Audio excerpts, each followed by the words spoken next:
Hi Jay. So welcome back to the fourth of our Pongal series. And in this, we are going to look at a very special setup. We discussed the synthetic option in the last video. And actually, when we started this StrikePoint investing club, Jay was and has been our mentor throughout in the process. And there was a very innovative and interesting strategy that Jay was using.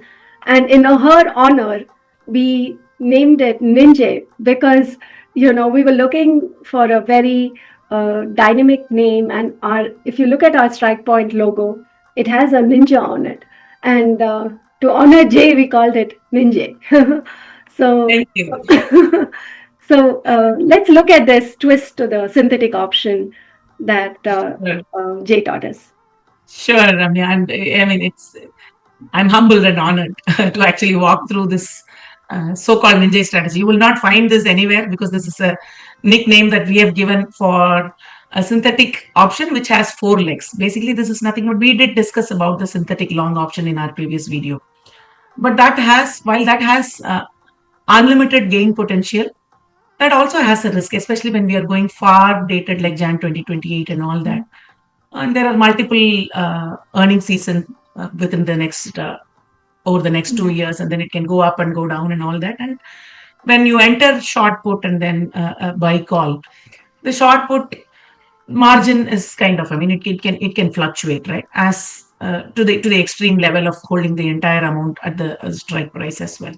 So instead of getting into this two legs, why can't we look for a protective leg for each of this, both for the short put and the long call, and make them as a put credit spread and a call debit spread? But the key here is to look for the strike and look for the ideal place where the put credit spread is able to fund your call debit spread, so that you're technically still entering with house money, but you are protected on the downside as well. And I'm honored by all of you calling this as NinJay strategy. And this is technically nothing but a put credit spread and a call debit spread. So let me uh, remove, or we can even keep the same ones, right, from the previous one. So let's look at Intel itself, and we will do the same two legs which we had entered previously, the 55 short put and the um, 55 long call as well. As you can see, this short put is funding this. If you were to do a protective leg on each of this, so for the short put, you will enter a buy put. Mhm.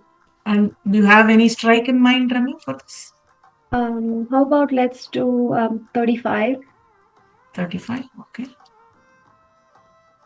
And so I will probably do the same level of width for the call side as well. And I will choose 75 for the call. Mhm. So as you can see, this is a four leg strategy. And this has limited upside in the sense that we are assuming that 75 is the max Mhm. that Intel will hit, which is almost like, yeah, almost like more than 50%. So if it hits 75, you're capping it at that. And then you are having a protection for the buy side short put as well at 35. So as you can see, put together, if you select all four legs, the max loss from this particular trade is 1505.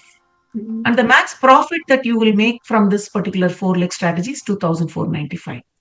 And the beauty of this is, for entering this, you are receiving a credit of $495. And also the call debit spread will not hold any margin. Right. Only the put credit spread will hold a margin, and that is also a defined risk because it is 55 and 35. So which True. is around 2K margin need. So that is, and not even 2K because of the credit received on the put credit spread. So it is 1505. That is the actual margin need on this put credit spread. So if you actually look at these four legs together, this is a much better play than entering especially when you're going far out like Jan 2028, which is like 2 years with multiple earning seasons coming in between. This has a very high reward versus almost like more than almost like yeah, almost like double. It's not double, like close to 75% more reward than the risk that you're at worst you're risking $1,500 and then you're kind of making $2,495. So if you were to see that if Intel goes to 55 by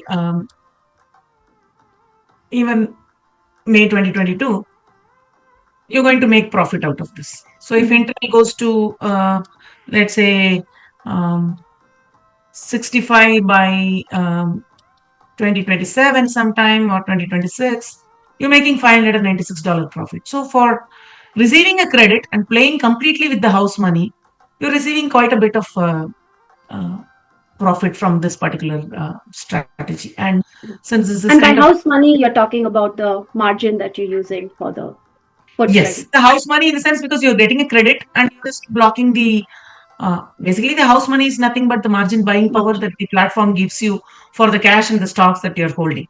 Right. Right. So with using that, if you're able to enter this and then play Intel for an upside potential, this is like as good as owning 100 shares of, not 100 shares of Intel, because these two put together will be, I mean, as you can see, the net delta, this is actually playing with 37 stocks of Stock Intel. of it. And if you want to do, you can make this as two contracts or two NinJays, two set of four legs, and then three to bring this to completely 100 as well. And just with holding the margin, leveraging the margin buying power and not actually spending cash for buying 100 stocks of Intel. So very, very effective one. And we very often use it in our club, and one of our most favorite and go-to strategy, especially whenever there is a downside to any ticker symbol that we like. This is our go-to strategy and Right. a very effective one, like I said. Thank you, Jay. So I think that concludes our four-part series for this Pongal, and wish you a very successful 2026, and wish all our viewers the same. Absolutely. Thank you so much, Ramya. Thank you. Bye. Bye.